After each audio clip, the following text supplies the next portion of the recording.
Hello guys, welcome back to my channel my class. मैं TS Negi एक नई chapter के साथ आर्टिकल राइटिंग कैसे लिखा जाता है इसके ऊपर आज हम विस्तृत रूप से चर्चा करने वाले हैं।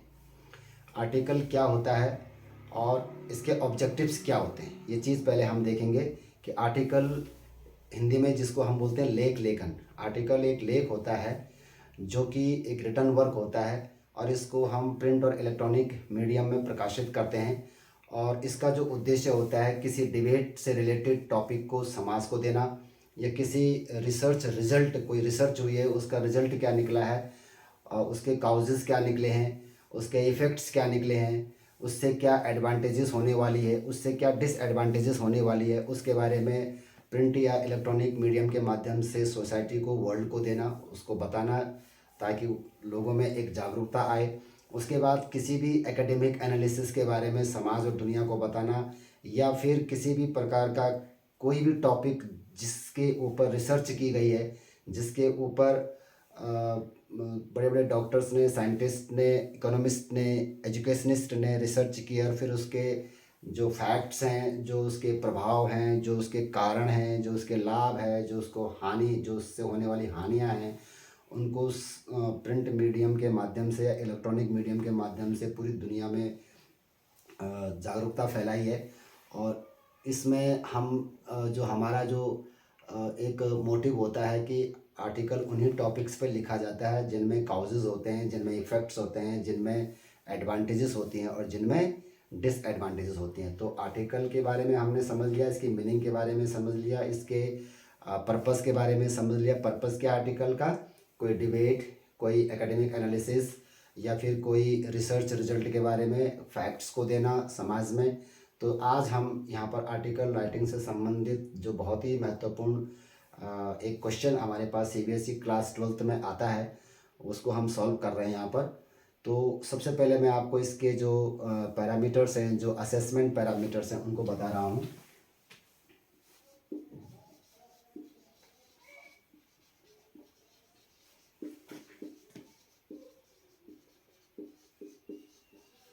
असेसमेंट पैरामीटर्स, आप इसको मार्किंग स्कीम भी समझ लीजिए कि जब हम असेसमेंट करते हैं अपने आर्टिकल के पैरामीटर्स को, तो वो कौन कौन से पैरामीटर्स हैं जिनके आधार पर आपके लेखन को असेस किया जाएगा और फिर आपकी मार्किंग होगी। तो मार्किंग भी आपके इन्हीं पैरामीटर्स के आधार पर की जाएगी। तो वो पैरामीटर्स कौन कौन से हैं, तो मैं उनको आपको यहाँ पर एक बॉक्स के अंदर बता रहा हूँ। आपको बॉक्स नहीं बनाना है, लेकिन मैं इस बॉक्स के अंदर पैरामीटर्स बता रहा हूँ आपको। सबसे पहले आपका जो है टाइटल है। टाइटल यानी you can say it heading. Heading आपकी जो सबसे पहले जो टॉपिक होगा, जो क्वेश्चन होगा, उसी में आपको अपना टाइटल मिल जाएगा, अपना ये हेडिंग मिल जाएगा। तो इससे कोई वो नहीं है कि आपको टॉपिक कहाँ से लाना है, टॉपिक आपके क्वेश्चन में होगा, ठीक है, जिसको हम हेडिंग बोलते हैं। बस आपको इसको क्या बनाना है, इसको आपने बिल्कुल अट्रैक्टिव बनाना है, यानी आई कैचिंग होना चाहिए। Your topic should be eye catching, attractive, effective, expressive in a short note. छोटे से शब्दों में आपका एक बहुत ही सुंदर टाइटल जाने वाला है। जैसे हम किसी का नामकरण करते हैं, किसी लेसन का नाम होता है, किसी चैप्टर का नाम होता है, उसी प्रकार से हमने उस आर्टिकल से संबंधित क्वेश्चन में से टॉपिक को चूज़ करके उसको अपना हेडिंग बना लेना है। फिर उसके बाद जो नंबर 2 पोर्शन आता है हमारे पास, वो आता है हमारा बाई लाइन। बाई लाइन का मतलब क्या हो गया है कि जो उस आर्टिकल को लिख रहा है, लिखने वाला, ठीक है। तो बाई लाइन में हम क्या देते हैं, बाई लाइन में हम देते हैं, बाई लाइन में राइटर्स नेम। ये राइटर्स नेम हो सकता है या राइटर्स डेजिग्नेशन हो सकता है। अब सपोज आपके क्वेश्चन में राइटर्स का नाम भी नहीं दिया गया है और डेजिग्नेशन भी नहीं दिया गया है, तो आप क्या करेंगे इस प्रकार से, तब आप क्या करेंगे, यहाँ पर आपने क्या करना है, फिक्सियस नेम देना है। क्या देना है, फिक्सियस नेम देना है। कोई ऐसी फिक्सियस इन्फॉर्मेशन आपने तो देनी ही देनी है। बायलाइन मतलब अगर सपोज अब आपको लगता है कि ये फिक्सियस यानी काल्पनिक नेम आपने देना है, तो आप एग्ज़ाम हॉल में बैठे हुए हैं, आपके पेपर में बायलाइन में राइटर्स नेम नहीं दिया गया है, तो आप यहाँ पर क्या कर सकते हैं, बाई XYZ, ये आप अपने उसमें दे सकते हैं, बाई XYZ। यानी ये जो आर्टिकल लिख रहा है वो या तो ये व्यक्ति लिख रहा है, या प्रेसिडेंट ऑफ इंडिया लिख रहा है, या फिर चेयरमैन ऑफ एनी सोसाइटी वो लिख रहा है। अगर नहीं है तब यहाँ पर बाई XYZ। आप एग्जामिनेशन हॉल में बैठे हैं, you have not the name of the writer, then mention byline में बाई XYZ, यानी इसके द्वारा ये लिखा गया है। Okay, second line is complete. Then third is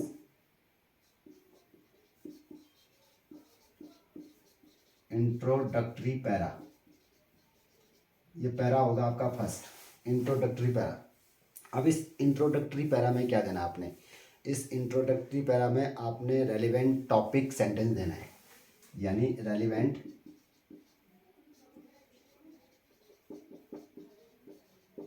topic sentence, topic से संबंधित रेलिवेंट स्टेटमेंट आपने यहां पर देना, प्लस एक्सप्रेशन। किसके बारे में expression, about the topic, expression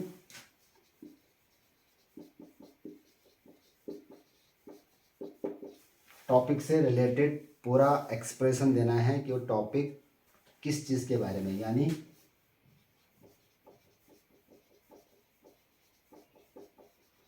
what about the topic is, topic किस चीज के बारे में है, ये इससे संबंधित पूरा रेलिवेंट स्टेटमेंट और एक्सप्रेशन आपने कंप्लीट अपने इंट्रोडक्टरी पैरा में देना है, और वो चीज़ आपको अपने क्वेश्चन में मिल जाएगा कि किस चीज़ के बारे में आपने अपने इंट्रोडक्टरी पैरा में लिखना है। ठीक है, सपोज चाइल्ड लेबर के बारे में, तो चाइल्ड लेबर के बारे में आपका इंट्रोडक्टरी पैरा में जो सेंटेंस जाएंगे वो चीज़ आपने उसमें देनी है। जैसे कि हमारे SQP में प्री बोर्ड में जो क्वेश्चन आया था आर्टिकल लिखने के लिए, वो था किसी भी कंस्ट्रक्शन साइट पर जो वर्कर्स होते हैं उनकी बहुत सारी इंजरीज हो जाती हैं, उनकी मौतें हो जाती हैं।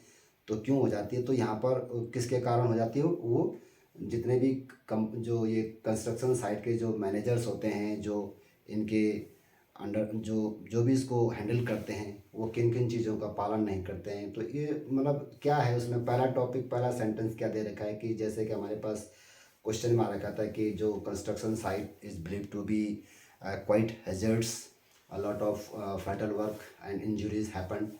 ठीक है, ध्यान रखेंगे इस चीज़ का। तो आपका रेलेवेंट टॉपिक सेंटेंस आना चाहिए, वो एक्सप्रेसिव होना चाहिए, और टॉपिक किस चीज़ के बारे में है इसके बारे में यहाँ पर आ जाना चाहिए। देन सेकंड नेक्स्ट पोर्शन जो आता है हमारा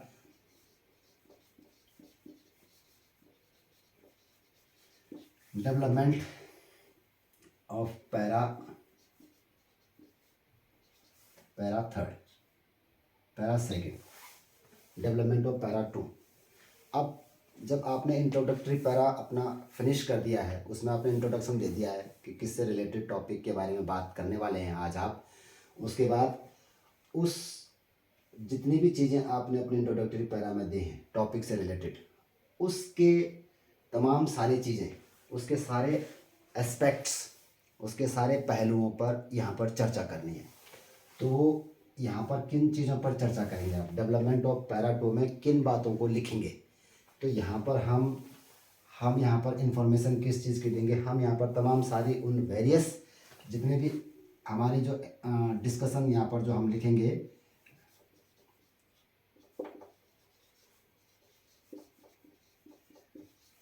वेरियस जो एस्पेक्ट्स हैं हमारे पास वो बहुत सारे हैं। किस चीज़ के किस चीज़ से related, various aspects of the topic, और वो क्या क्या हो सकते हैं, वो हमारे पास हो सकते हैं काउजेज एंड इफेक्ट्स, या फिर वो हो सकते हैं हमारे पास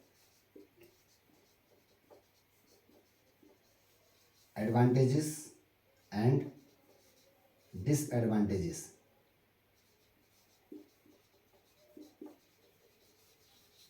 ये जो या तो वो हो सकते हैं हमारे पास काउजेज एंड इफेक्ट्स, या फिर वो हो सकते हैं हमारे पास एडवांटेजेस और डिसएडवांटेजेस। इतना ध्यान रखेंगे कि जितने भी दुनिया में आर्टिकल लिखे जाते हैं वो इन्हीं दो मुद्दों पर लिखे जाते हैं। या तो उसमें हमको काउजेज देने होते हैं, इफेक्ट्स देने होते हैं, कारण और प्रभाव, या फिर हमें उसमें लाभ और हानि देने पड़ते हैं, एडवांटेजेस, उसके फ़ायदे क्या हैं, उसके नुकसान क्या हैं। तो ये दो चीज़ें बहुत ही इम्पोर्टेंट है आपको समझने के लिए कि आर्टिकल को हम रिपोर्ट से कैसे डिफरेंशिएट करते हैं।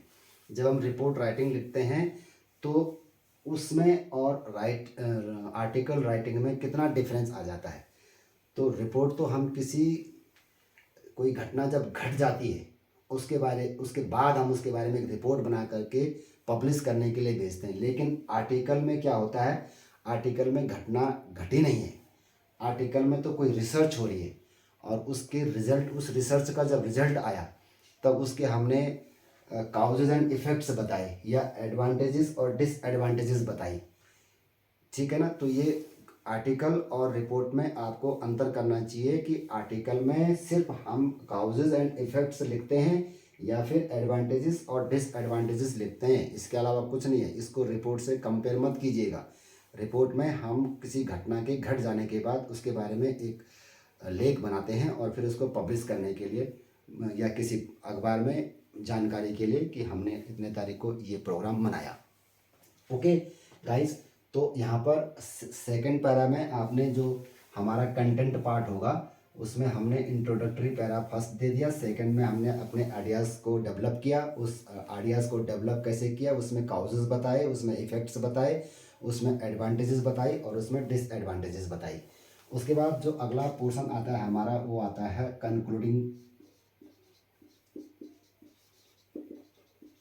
कंक्लूडिंग पैरा, जिसको हम बोलते हैं पैरा 3। ये पैरा 1 है, ये पैरा 2, पैरा 3, कंक्लूडिंग पैरा। अब कंक्लूडिंग पैरा में हमें क्या देना होता है ये समझने वाली बात है। जब आपको सब चीज़ें ये पता लग जाएगी तो आप आराम से आर्टिकल बना सकते हैं, कोई दिक्कत नहीं आने वाली है।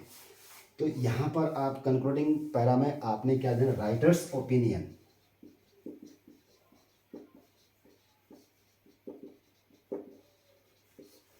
राइटर्स ओपिनियन दे सकते हैं कि राइटर इस प्रकार के रिसर्च के बारे में या इस प्रकार के इवेंट के ऊपर, इस प्रकार के कार्य के ऊपर अपनी क्या राय रखता है।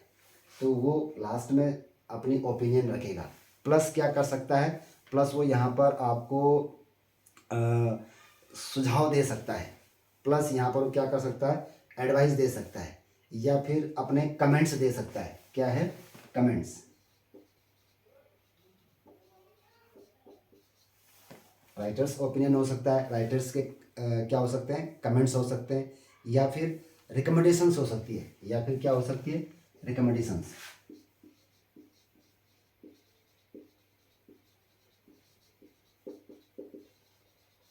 रिकमेंडेशंस हो सकती है, सिफारिश को कि किस चीज़ की राय रखना चाह रहा हो उस से रिलेटेड। ठीक है ना। या फिर वो यहाँ पर क्या दे सकता है, सॉल्यूशन भी दे सकता है। सॉल्यूशन, वो सॉल्यूशन भी दे सकता है कि भाई मैं समझता हूँ कि अगर ऐसा हम नहीं चाह रहे हैं कि ऐसा हो तो ऐसा हमें करना चाहिए। ठीक है ना।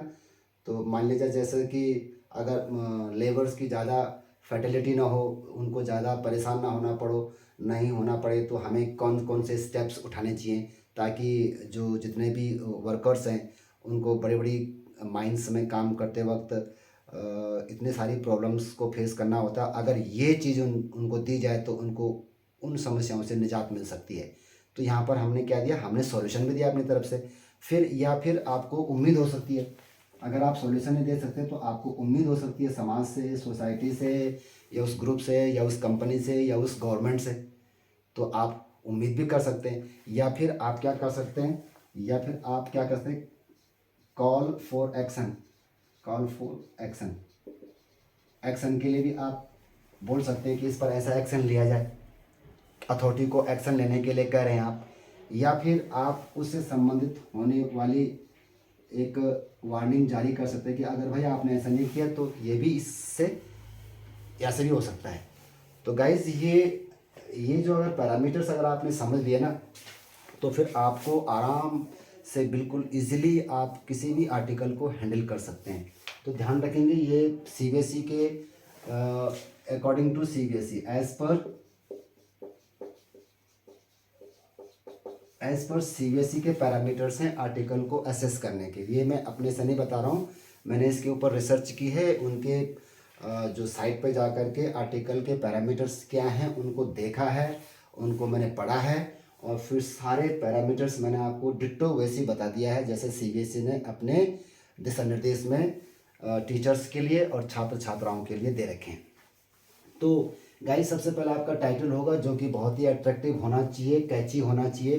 देन योर बायलाइन होनी चाहिए। बायलाइन में you have to mention the writer's name. If there is not writer's name then you have to mention the designation. If both are not then you have to give fictitious name in XYZ, and then you will start your introductory para. In your introductory para you have to give relevant topic sentence. You have to express your ideas about the topic, and whatever the topic is you have to mention about that. Then development of para is जब वो start होता है तो you have to mention all aspects of the topic. उस topic में कौन से aspects आपने देने हैं, if there is causes and effects और एडवांटेजेस और डिसएडवांटेजेस, ये आपको वहाँ पर आइडेंटिफाई करना है कि आपने उस टॉपिक में काउजेज देने हैं या इफ़ेक्ट्स देने हैं, या फिर उसमें आपने एडवांटेजेस देने हैं या डिसएडवांटेजेस देने हैं। ये ध्यान से समझिएगा इस बात को। Then there is concluding para, जिसको हम पैरा थर्ड कहते हैं। ये 3 पैराग्राफ में जाने वाला है आपका आर्टिकल। तो कंक्लूडिंग मतलब निष्कर्ष क्या निकाल रहे हैं आप उस पैराग्राफ में, उस आर्टिकल में। तो उसमें आपने अपने ओपिनियन भी दे सकते हैं। राइटर्स आप अपने ओपिनियन भी, भाई जो लिखने वाला है वो अपना ओपिनियन दे सकता है, अपने कमेंट्स दे सकता है, अपने रिकमेंडेशंस आप वहाँ पर लिख सकता है, सॉल्यूशन दे सकता है उस अथॉरिटी को, होप कर सकता है उस अथॉरिटी से वो उम्मीद कर सकता है कि वो उस पर एक्शन ले, और फिर वार्निंग भी दे सकता है कि यदि आपने ऐसा नहीं किया तो भविष्य में इन चीज़ों को भुगतना पड़ेगा। तो गाइस आप देखेंगे ये पैरामीटर्स जब हम करते हैं तो हमारा ये फॉर्मेट भी हो गया, इसको हम फॉर्मेट भी कह सकते हैं। फॉर्मेट कहो, और इसी फॉर्मेट के आधार पर आपको नंबर मिलने वाले। अब इस फॉर्मेट के आधार पर अगर आप चलेंगे कि आपका सारा डिट्टो बिल्कुल क्रोनोलॉजिकली चल रहा है, बिल्कुल इन ऑर्डर चल रहा है कि हाँ आपने हेडिंग दे दी, बायलाइन दे दी, इंट्रोडक्टरी पैरा दे दिया, तो इस फॉर्मेट का आपको मिलता है 1 नंबर। फॉर्मेट का कितना मिलता है आपको? फॉर्मेट का मिलता है गाइस 1 नंबर। ठीक है, मैंने आपको बताया कि ये टोटल 5 नंबर का होगा। इससे पहले सीबीएसई में 10 नंबर का आता था, लेकिन गाइस अभी ऐसा नहीं है। सीबीएसई ने अपनी वेबसाइट पर जो मार्किंग स्कीम दे रखी है उसमें आर्टिकल राइटिंग 5 नंबर का है, और रिपोर्ट राइटिंग भी 5 नंबर का है, नोटिस राइटिंग भी 5 नंबर का है, इन्विटेशन भी 5 नंबर का है, लेटर टू एडिटर भी 5 नंबर का है। तो वो सारे वीडियोस मैंने पहले डाल दिए हैं। अभी मैं आर्टिकल पे बता रहा हूँ आपको कि आर्टिकल अभी 2023 के बोर्ड एग्ज़ाम में जो आएगा 5 नंबर का आएगा, और इसमें फॉर्मेट का आपको 1 नंबर मिलता है। और नंबर 2 इसमें जो आपका कंटेंट जाएगा वो आपको 2 नंबर देगा। जो कंटेंट आपने दिया है introductory para first second third में, उसका आपको 2 नंबर मिलने वाला है। उसके बाद फिर आपका आता है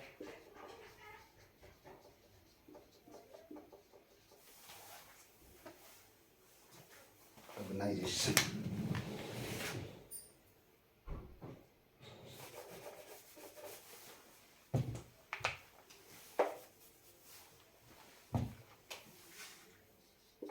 यानी जितने भी आपको कनेक्शन ऑफ आइडियाज़ जो दिया आपने,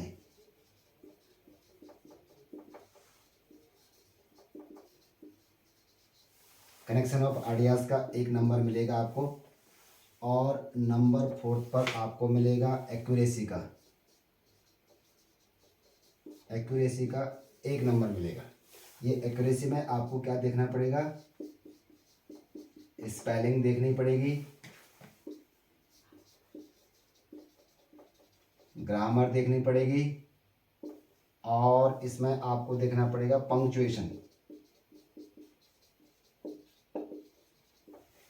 ये हो गया हमारा 2 और 1 3 और 1 4 1 5 नंबर। ये 5 नंबर कैसे प्राप्त करने हैं, ये सारा पैरामीटर्स मैंने आपको बता दिया, इसका आपको मार्किंग स्कीम भी बता दी है।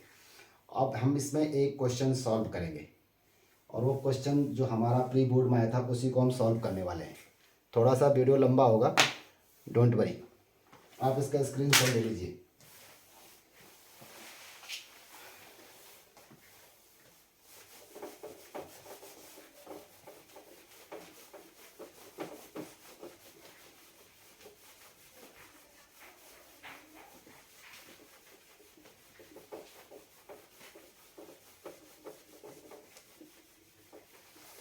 तो गाइज हमारे पास एग्ज़ाम में एक क्वेश्चन आया था, उसको हम देख रहे हैं।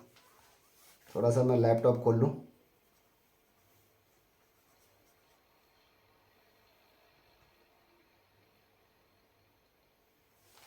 तो मैं पढ़ रहा हूँ question. The construction sector is believe to be quite hazards and has the maximum number of fatal work injuries because apart from other causes, stakeholders in this sector tend to ignore safety regulations. As a columnist of an e-gene draft an article in about 125 से 150 words में on the theme of the importance of worker safety in construction zones. Explore possible reasons for the prevailing situation and include suggestions for addressing it. Support your ideas with cues given below. अब हमारे पास यहाँ पर हमको main theme हमारा मिल गया, हमको यहाँ पर टाइटल मिल गया, टॉपिक मिल चुका है हमें अपने चैप्टर अपने आर्टिकल का, और वो है इम्पोर्टेंस ऑफ वर्कर सेफ्टी।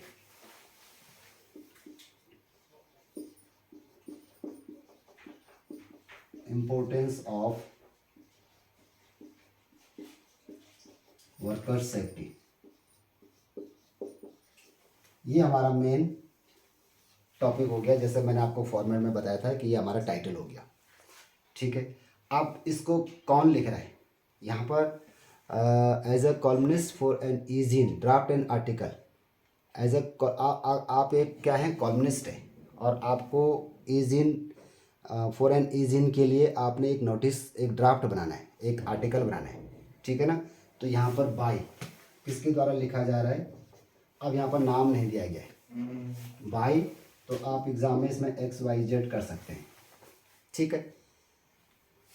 ये हमारे 2 चीज़ें हो गई है। अब हमारे पास इसमें कुछ हिंट्स दे रखे हैं कि बेस्ड ऑन दीज हिंट्स आपके जो हेडलाइंस हैं उन्हीं हिंट्स पर हमको अपना आर्टिकल तैयार करना है। तो जो पहला हमारे पास हेडिंग है, जो हेडलाइंस हैं, construction workers risk on accident due to fatigue. अब ध्यान रखिए कि जो हमारा इंट्रोडक्टरी पैरा शुरू होने वाला है उसको हम कैसे शुरू करेंगे, वो यहीं से लेंगे, हम अपने टॉपिक से लेंगे। कैसे लेंगे, ध्यान रखिए। द कंस्ट्रक्शन साइट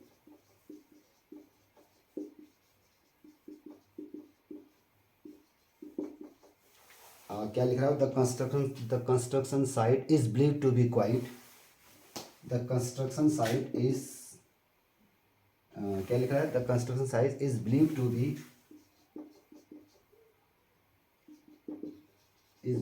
बी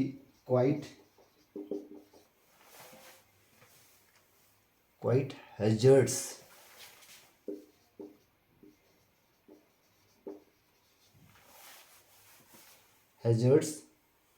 ठीक है। यहाँ पर क्या बता रहा हूँ कि जो कंस्ट्रक्शन सेक्टर है जो, उसको क्या माना जाता है? बिल्कुल एक बहुत ही खतरनाक, कंस्ट्रक्शन साइट को बहुत खतरनाक साइट माना जाता है, जिसमें maximum number of fatal work injuries हो जाती हैं, जिसमें बहुत अधिक से अधिक संख्या में एक्सीडेंट्स होते हैं, और ये एक्सीडेंट क्यों होते हैं apart from the other cause, और इनके अतिरिक्त जो अन्य कारण हैं जो स्टेक होल्डर्स हैं। स्टेक होल्डर्स का मतलब हिंदी में बोलते हैं इसको हित रक्षक, यानी मालिक, जो उसके स्टेक होल्डर्स हैं, जो उसके ऑनर्स हैं, उनका क्या होता है इन दिस सेक्टर, इस सेक्टर में वो इग्नोर कर देते हैं सेफ्टी रेगुलेशंस को। जितने भी rules and regulations for safety होते हैं वो उसको क्या कर देते हैं, इग्नोर कर देते हैं।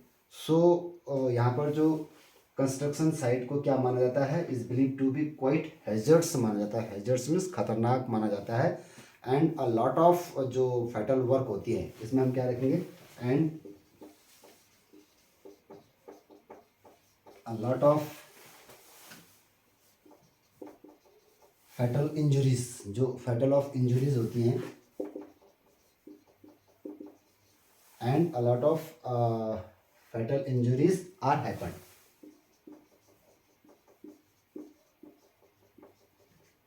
ठीक, बहुत सारी जो घातक एक्सीडेंट होते हैं, फैटल घातक इंजरीज माने एक्सीडेंट्स, जो वो क्या हो जाती है, घटित हो जाती हैं। ये क्यों होती है, क्यों होती है, बिकॉज जो स्टेक होल्डर्स हैं वो क्या नहीं है, वो अवेयर नहीं है, वो इन चीज़ों को, सेफ्टी रूल रेगुलेशंस को लागू नहीं करते। तो because stakeholders ignore safety regulations, because जो स्टेक होल्डर्स हैं इग्नोर सेफ्टी रेगुलेशंस। ये हमारा, हमने क्या दे दिया, इंट्रोडक्टरी पैरा में उन चीज़ों को दे दिया जो चीज़ें हमको कह बताए। एक फॉर्मेट के अनुसार कहा गया था कि हमने अपने इंट्रोडक्टरी पैरा में टॉपिक से रेलिवेंट स्टेटमेंट को यहाँ पर देना है।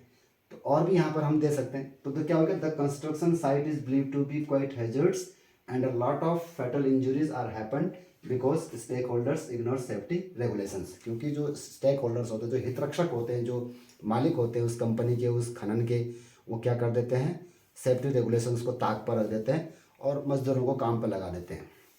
अब इसमें जो टास्क है, तो अब यहाँ पर आप अपनी तरफ से कुछ इसमें स्टेटमेंट देंगे। जो वर्कर्स का जो टास्क होता है वो क्या है, वो क्या होना चाहिए, इट शुड बी स्केड्यूल्ड होना चाहिए, मतलब इसका एक टाइमिंग होना चाहिए, ताकि वो क्या कर सकें, उनको एक टाइमिंग होना चाहिए। ठीक है ना, कि ये नहीं कि वो दिन में भी काम कर रहे हैं और रात में भी काम कर रहे हैं, तो रात में भी उनको समस्याओं से जूझना पड़ता है और दिन में भी जूझना पड़ता है। तो ओवर हैवी जो उनका बहुत भारी भरकम काम उनको करने पड़ते हैं, रात के समय में उनको ढंग से दिखाई नहीं देता है। जैसे सपोज खनन की बात आती है, तो यहाँ पर हम बहुत सारी चीज़ों को दे सकते थे। Task of the workers is not scheduled,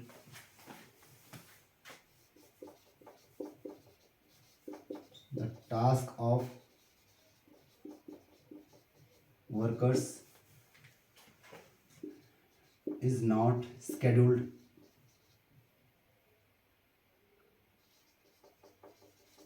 ठीक है ना, उनका जो काम है वो स्केड्यूल्ड नहीं है। स्केड्यूल्ड मैंने टाइमिंग, उनकी इस काम की टाइमिंग नहीं है। और सो उनको क्या, so they have to work for a long time, so they have to work for a long time, और इसलिए उनको बहुत लंबे समय तक काम करना पड़ता है। जैसे मैंने बताया, रात में भी और दिन में भी उनको काम करना पड़ता है। सो अब वो भी कैसे, वो भी बहुत भारी भरकम वर्कलोड के साथ। ठीक है ना, हमने उसको मेंशन नहीं कर रहे हैं, इतना ही हमारे पास काफ़ी है। इसमें हमने इंट्रोडक्टरी पैरा में दे रहे हैं कि वो क्यों करते हैं इसको, दे do it for their earning. ठीक है ना, वो इस काम को क्यों करते हैं, due to lack of money, they do it due to lack of money. भाई उनके पास धन की कमी है, इसलिए वो इतने देर तक, इतने रात को भी ओवर टाइम भी काम करते हैं। तो यहाँ पे लिखते हैं हमें, they do it due to lack of money. धन की कमी के कारण उनको रात भर काम करना पड़ता है या उनको ऐसा काम करना पड़ता है। तो देयर जो उनकी अर्निंग है वो उनको क्या बनाती है, हैंड टू माउथ बनाती है। Their earning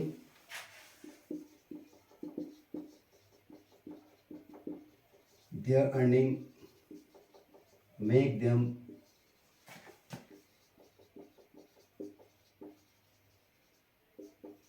hand to mouth. उनकी जो अर्निंग है उनको हैंड टू माउथ बनाती है, यानी उन्होंने सुबह कमाया, रात को खाया, फिर गए सुबह, फिर कमाया, फिर खाया। हैंड टू माउथ है, सेविंग नहीं है उनकी, ठीक है ना। तो देयर जो उनकी जो अर्निंग है उनको क्या बनाती है, हैंड टू माउथ वाले बना देती है, ठीक है ना, उनके जीविकोपार्जन के लिए, उन फॉर देयर लाइवलीहुड के लिए।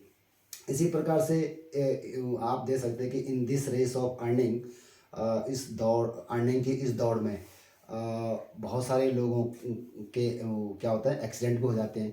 तो इन द क्या लिखेंगे आप, इसमें लिख सकते हैं आप आगे कुछ इस प्रकार के टॉपिक बना कर लगे, in this case of earning money, यानी कि they have to face excessive workload, ठीक है ना। तो आगे हम क्या लिख सकते हैं,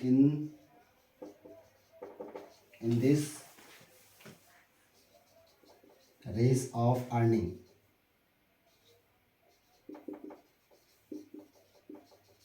they have to face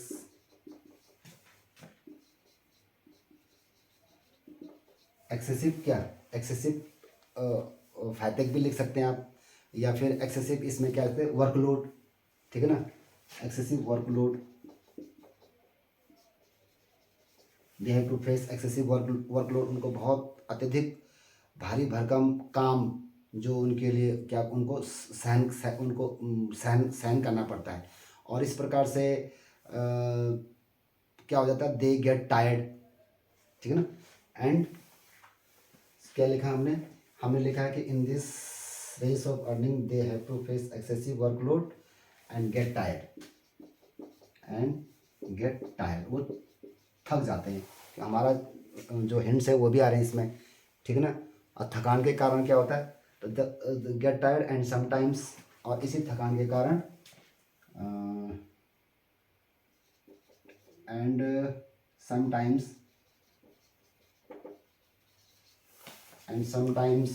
involve accidents, और इसके कारण क्या होता है, उनको एक्सीडेंट्स होते हैं, ठीक है ना, इन्वॉल्व इन एक्सीडेंट्स।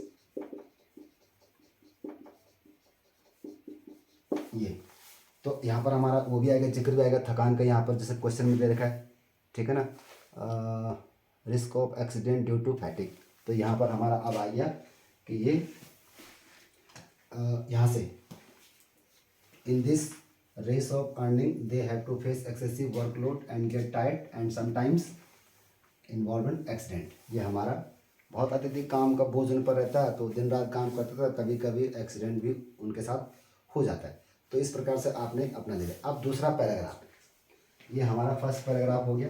अब हमारा सेकंड पैराग्राफ, जिसमें हमने काउजेज एंड इफेक्ट्स देने हैं। तो काउजेज इफेक्ट्स में आप दे सकते हैं, बहुत सारी चीज़ें दे सकते हैं कि जो उनकी हेल्थ से संबंधित रिलेटेड प्रॉब्लम है वो उसको भी नज़रअंदाज कर दिया जाता है।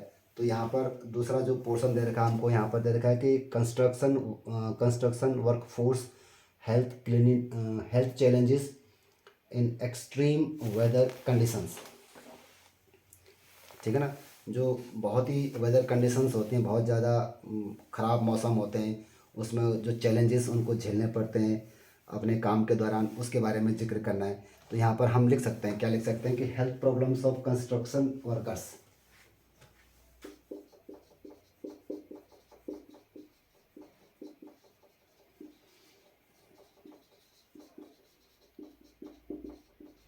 Health problems of construction workers.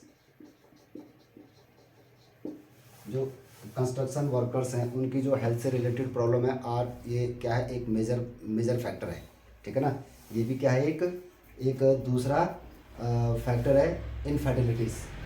Health problems of construction workers are another major factor in fertilities, FATALITIES, ठीक है ना।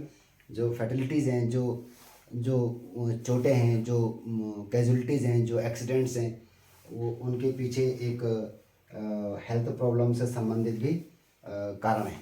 ठीक है ना। कारण भाई जब वो बीमार पड़ जाते हैं, उनके पास हेल्थ से संबंधित सुख सुविधाएं नहीं है, तो ये भी एक दूसरा फैक्टर है कि उनके उनके साथ अन्याय होता है, किस प्रकार से वो झेलते हैं अपने जीवन को। तो यहाँ पर एक और दूसरा फैक्टर क्या है, अब क्यों क्यों ये एक एक दे दे जो उनका जो मेजर फैक्टर एक फैटिलिटीज़ का एक हेल्थ प्रॉब्लम है, because health problems of construction workers are another factor. Another factor workers is an another factor. ये इसमें जरूर is an another major factor in fatalities because of uh, uninsured uninsured और वो भी कहाँ अनइंश्योर्ड इन इंडिया। जो जो एक प्रॉब्लम है कंस्ट्रक्शन वर्कर्स की, एक बहुत मेजर फैक्टर है फैटिलिटीज़ में, बिकॉज क्योंकि वो अनइंश्योर्ड है। अनइंश्योर्ड माने उनका बीमा नहीं है, वो अनइंश्योर्ड है। जैसे कि हम आप लोगों का इंश्योरेंस होता है, लेकिन वो अनइंश्योर्ड है, वो आश्वस्त नहीं है, इसलिए वो भी एक मेजर फैक्टर है। उसके बाद इसी पे जब इस प्रकार से हम एक और भी फैक्ट्स हम दे सकते हैं कि और क्या है इसमें, they have to work in extreme weather conditions, चाहे मौसम कैसा भी हो तो उनको वो काम करना पड़ता है। तो यहाँ पर परिणाम दे सकते हैं आपकी as a result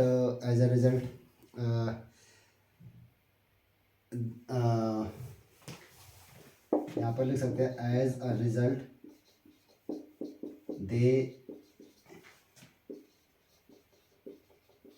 they become ill and unable to go to the hospital। ठीक है ना। परिणाम स्वरूप वो क्या है, बीमार हो जाते हैं और हॉस्पिटल के लायक भी नहीं रह पाते हैं। क्योंकि हॉस्पिटल क्यों जाते हैं, क्योंकि उनके पास मनी तो पैसा तो होता नहीं है, और फिर अनइंश्योर्ड भी हैं, इंश्योरेंस उनका है ही नहीं। ठीक है। इस प्रकार से आप यहाँ पर कुछ अपने काउजेज़ दे सकते हैं। ठीक है। अभी हमारे पास काउजेज़ में भी और भी कुछ हैं। और क्या है, जैसे कि construction worker fertility buried under soil heap. और जब वो माइंस में काम करते हैं तो माइंस में काम करते करते उनको उनके साथ हादसा हो जाता है और वो वहीं दब जाते हैं। तो इस प्रकार से आप ये भी देखते they are buried underground.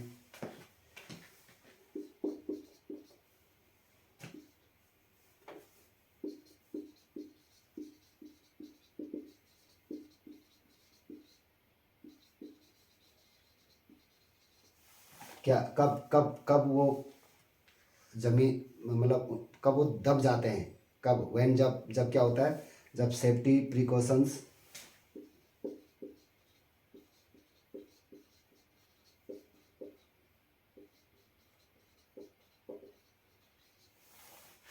Are not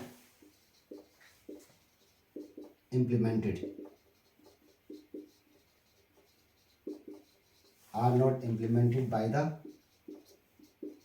stakeholders।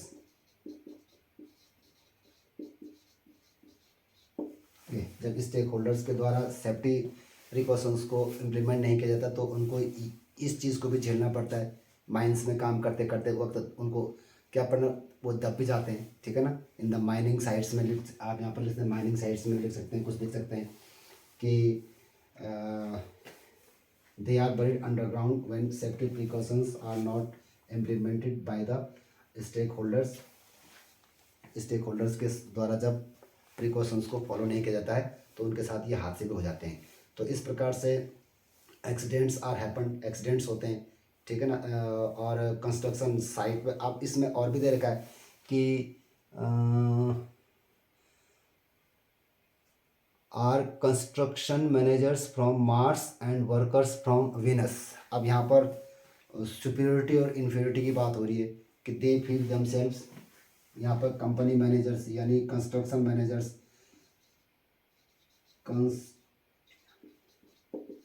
Construction company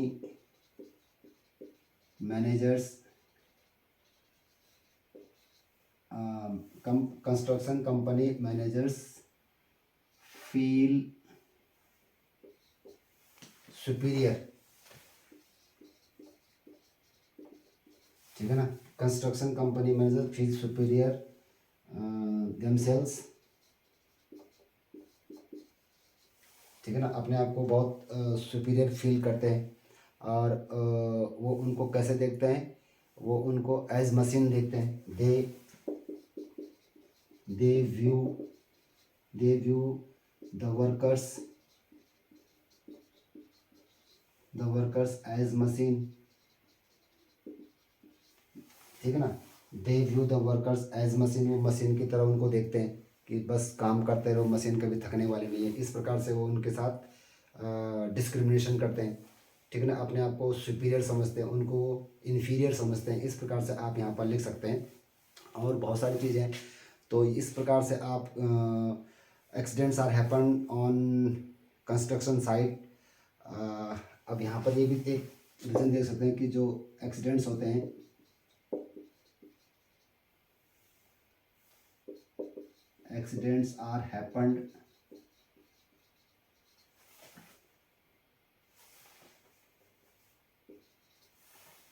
accidents are happened on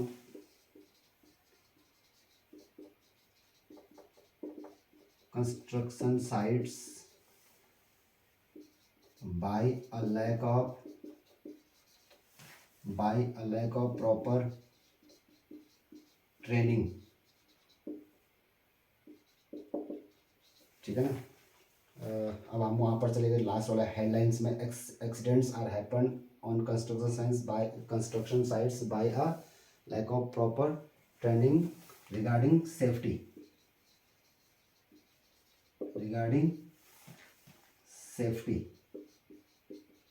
ये यानी कंस्ट्रक्शन साइट पर क्यों हादसे होते हैं, एक्सीडेंट क्यों होते हैं। तो accident are happen on construction sites by lack of proper training. Lack of क्या है, लैक ऑफ कमी है। किस चीज़ की कमी है, प्रॉपर ट्रेनिंग की कमी है। किससे संबंधित, रिगार्डिंग सेफ्टी। किसकी सेफ्टी, ऑफ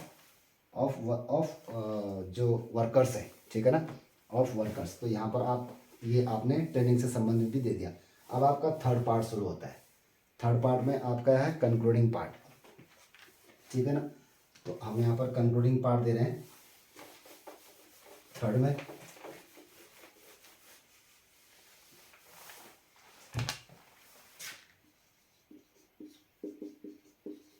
अब थर्ड पार्ट हमारा शुरू कंक्लूडिंग। अब इसमें आप कंक्लूडिंग पार्ट में क्या कर सकते हैं कि जो सेफ्टी रूल रेगुलेशन, जो सेफ्टी प्रिकॉशंस हैं, तो सेफ्टी फैक्टर जो मेजर पार्ट है वर्कर्स के लिए, वो उनको प्रॉपर दिया जाना चाहिए कंस्ट्रक्शन साइट पर, ठीक है ना।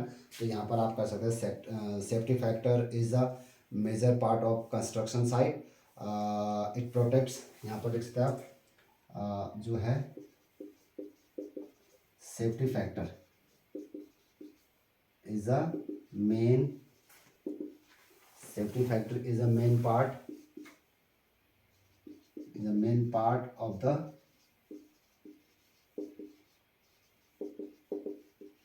construction site. it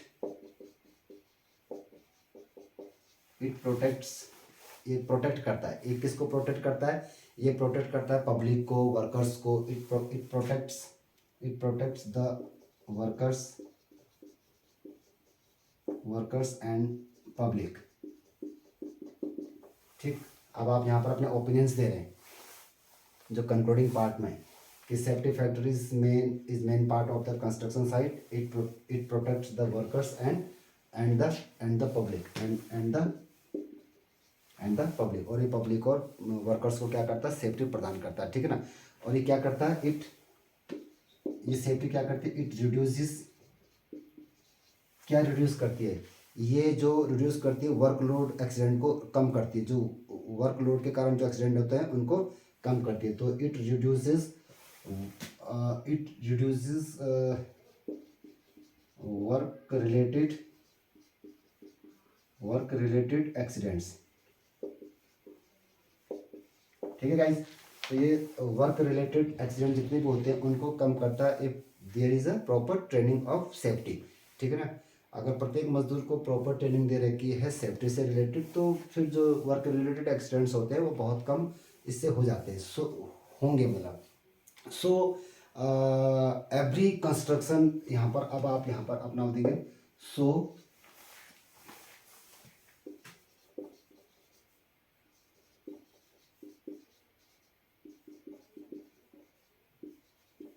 इसलिए प्रत्येक कंस्ट्रक्शन साइट को should give proper training. So every construction site should give proper proper training, एक बहुत ही अच्छी खासी ट्रेनिंग उनको देनी चाहिए। किसको, किस चीज़ के लिए? टू इम्प्रूव, किस चीज़ को इम्प्रूव करने के लिए? सेफ्टी एंड, किस चीज़ को इम्प्रूव करना? सेफ्टी किसकी? वर्कर्स की, ठीक है ना। To improve workers safety, sorry, workers safety and the public, ठीक है। इस प्रकार से आपने अपना कंक्लूडिंग पार्ट खत्म कर दिया। क्या लिखा कंक्लूडिंग पार्ट में? हमने अपने सॉल्यूशंस दिए, अपने कमेंट्स दिए, अपनी एडवाइस दी, तो वही तो था हमारे कंक्लूडिंग पार्ट में। तो हमने safety factor is main part of the construction site, it protects the workers and the public, it reduces work related accidents, so every construction site should give proper training to improve worker safety and the public. ये आपका article हो गया। तो हमने आपका जो sample question paper आया था प्री बोर्ड का, उसको यहाँ पर सॉल्व कर दिया, और बहुत सिंपल है, इतना नहीं, थोड़ा सा दिमाग लगाना है कि बस थोड़ा सा एक रफ वर्क कर लेना है थोड़ी देर पहले, और उस रफ वर्क में काउजेज एंड इफेक्ट्स होंगे तो उनको लिख लेना है, और अपने मन में सोचना है कि क्या कारण हो सकता है। और ध्यान रखें कि जो आर्टिकल जाता है वो हमेशा पैसिव वॉइस में होता है, पैसिव वॉइस में, PASSIVE, पैसिव वॉइस। ये आर्टिकल पैसिव वॉइस में होना है। अब पैसिव वॉइस आपको पता नहीं है, एक्टिव वॉइस होता है subject plus verb plus object, ये हो गया एक्टिव वॉइस, और ऑब्जेक्ट प्लस ये third form of the verb जो भी आएगी यहाँ पर, जिस प्रकार का टेंस होगा, third form of the verb plus by plus subject, ये हमारा हो गया पैसिव वॉइस, ठीक है ना। तो इसको भी हम कभी किसी दिन इसके बारे में बताएंगे, लेकिन आपका जो आर्टिकल जाने वाला है वो पैसिव वॉइस में जाने वाला है। इस प्रकार से आप इसको हैंडल करेंगे, और जब आपके काउजेज एंड इफेक्ट्स आपको मिल जाएंगे तो लिखना शुरू कीजिएगा, एक रफ वर्क कर लीजिएगा, या उसमें एडवांटेजेस और डिसएडवांटेज होंगी तो उनको लिख लीजिएगा, और इस प्रकार से आपने 3 पैरा उसमें कंक्लूड करना है। ये आपका आर्टिकल हो गया। तो आपको ये कैसा लगा? आप इसको ज़्यादा से ज़्यादा शेयर कीजिएगा, सब्सक्राइब कीजिएगा, कमेंट भी कीजिएगा, और इसमें अपनी लाइक्स भी देते रहिए, और बहुत सारे CBSE के क्लास 12 के बच्चों को इसको शेयर कीजिएगा कि हमने आज DS नेगी की क्लास में आर्टिकल राइटिंग किस प्रकार से, इसके पैरामीटर्स क्या है, इसकी मार्किंग स्कीम क्या है, इसकी मीनिंग क्या है, इसके ऑब्जेक्टिव्स क्या है, और एक क्वेश्चन हमने यहाँ पर सॉल्व किया है। Till then have a nice day, bye bye.